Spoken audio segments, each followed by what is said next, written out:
Senhor Presidente de algumas bancadas, senhores deputados, senhores membros do Governo, o comunismo fracassou no Ocidente e os trabalhadores não aderiram em massa às ideias revolucionárias de Marx. A implementação destas ideias foi um fracasso e, na primeira oportunidade, o cidadão comum fugia do comunismo e basta apenas pensarmos para que lado correram os alemães após a queda do Muro de Berlim. Antes mesmo desse acontecimento, os académicos marxistas perceberam este fracasso e, por exemplo, na Escola de Frankfurt, tentaram perceber porque é que as massas rejeitavam o comunismo e atribuíram então a culpa ao Ocidente. O Ocidente de matriz cristã, o Ocidente onde uma família é um homem, uma mulher e os seus filhos, ou o Ocidente onde as nações são amadas. Então decidiram derrotar o Ocidente não pela via económica, mas através da cultura. E desenvolveram as teorias de controle populacional, como o pós-colonialismo e as teorias raciais, que obrigam o Ocidente a pedir desculpa pela sua história, como nunca foi exigido a qualquer país asiático ou do Médio Oriente, onde também abundam invasões e mortes em função do credo, da raça e do sexo. Desenvolveram também as teorias de género, que atentam contra as verdades mais básicas e elementares, como um homem é um homem e nunca poderá ser uma mulher. E isto tem permeado todos os setores, nomeadamente também o desporto. Hoje, há aqui quem nos venha falar sobre verdade desportiva e justiça nas competições. Mas são as mesmas pessoas que promovem e aplaudem Lia Thomas, o campeão universitário de natação feminina nos Estados Unidos, ou Cissy Telfer, o campeão universitário dos 400 metros barreiras na modalidade feminina, ou Lauren Hubert, a primeira atleta trans a competir nos Jogos Olímpicos de Tóquio. E o que é que estes casos têm em comum? São homens a competir contra mulheres apenas e só porque dizem que se percepcionam como mulheres. E reparem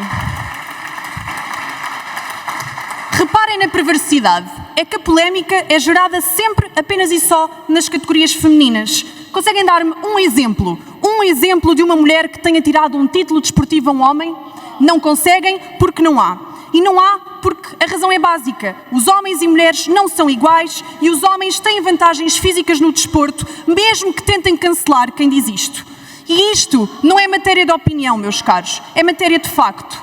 Por exemplo, em 2017, nos Estados Unidos, existiam 5.000 homens, alguns até menores de idade, que tinham melhores tempos e corriam mais rápido que Allyson Felix, uma das atletas mulheres com ouro olímpico naquele país.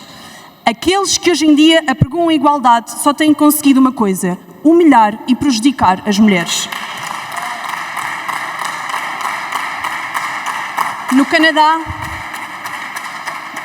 No Canadá, meus caros, o título de campeã mulher de levantamento de peso pertencia ao atleta transgênero Anne Andres, até que este homem conseguiu levantar 124 quilos e bateu o recorde, que até então era de uma mulher.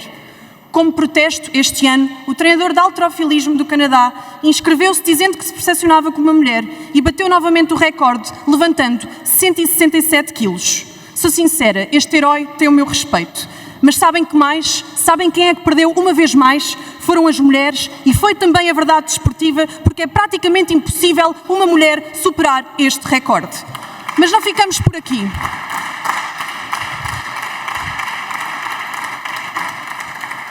Não ficamos por aqui, porque há também quem mostre mais respeito hoje para com uma atleta espanhola envolvida num enredo de mentira do que para com as crianças portuguesas. Há quem venha chorar o assédio no desporto hoje, mas abra a porta ao assédio e violação nos balneários das escolas. Estes que aqui hoje trazem palavras bonitas são os mesmos que apresentaram propostas para que os balneários, por exemplo, destes jovens que nos ouvem aqui hoje, sejam mistos e que homens e mulheres possam partilhar estes espaços de intimidade. Ficámos expostas aos genitais de um homem num balneário de mulheres. Isto é o que dizem as atletas universitárias nos Estados Unidos. E é isto que querem importar para Portugal o Bloco de Esquerda, o Partido Socialista, o PAN e, pelos vistos, também o PSD, uma vez que se coligou com o PAN na Madeira, sabendo que esta era uma das propostas do PAN na Madeira. Mais grave ainda, é que esta proposta ainda não foi aprovada e o processo legislativo ainda não foi concluído e ainda assim este governo, que é tão arrogante, já a implementou nas escolas através do guia Direito a Ser, que foi distribuído no início do ano letivo. Quem faz isto não respeita a democracia e não respeita as suas instituições. Mas hoje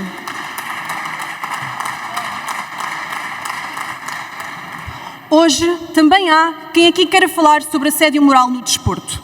Então, é tempo de perguntar onde é que estiveram estas pessoas quando 5 jogadores do Toulouse foram dispensados do jogo frente ao Nantes por se terem recusado a envergar no seu equipamento uma bandeira LGBT.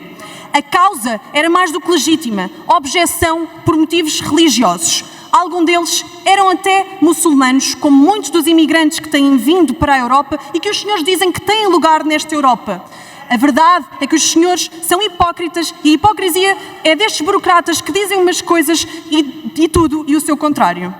Mas a ministra do Desporto francesa pediu até que estes jogadores de futebol fossem sancionados. E qual é que é o seu crime? Delito de opinião nesta Europa de pensamento único. Censurado publicamente também foi Jonathan Isaac, que em 2020 se recusou a ajoelhar durante o hino nacional numa competição da NBA, no âmbito das campanhas do Black Lives Matter. Para este jogador, o motivo era óbvio também. Ele só se ajoelha perante Jesus Cristo porque considera que, em nome de Jesus, todas as vidas importam, sejam brancas, negras, asiáticas, todas, dizia este jogador. E dizia muito bem, porque a geração dos meus avós não batalhou pela democracia para ficarmos cada vez menos livres, para sermos censurados e para sermos policiados naquilo que pensamos. Por isto, o que o Chega pede hoje é bom senso, que não se politize o desporto e que os atletas não sejam prejudicados nem sejam pressionados por estas agendas. Que não se acabe com a verdade desportiva e que se defenda com unhas e dentes o desporto, nomeadamente as modalidades femininas. E que voltemos o nosso olhar para a verdadeira inclusão, por exemplo, a inclusão dos atletas paralímpicos e a inclusão dos nossos atletas no fim de carreira. O desporto deveria de ser sobre tudo aquilo que nos une. Devia de ser sobre a beleza de termos visto os nossos atletas de rugby entoarem com lágrimas o hino nacional e com lágrimas também alcançarem a primeira vitória de sempre no Mundial. Mente sã, corpo são. Haverá frase mais ocidental do que esta? Que o desporto seja sempre sobre tudo aquilo que nos une e não sobre aquilo que nos separa.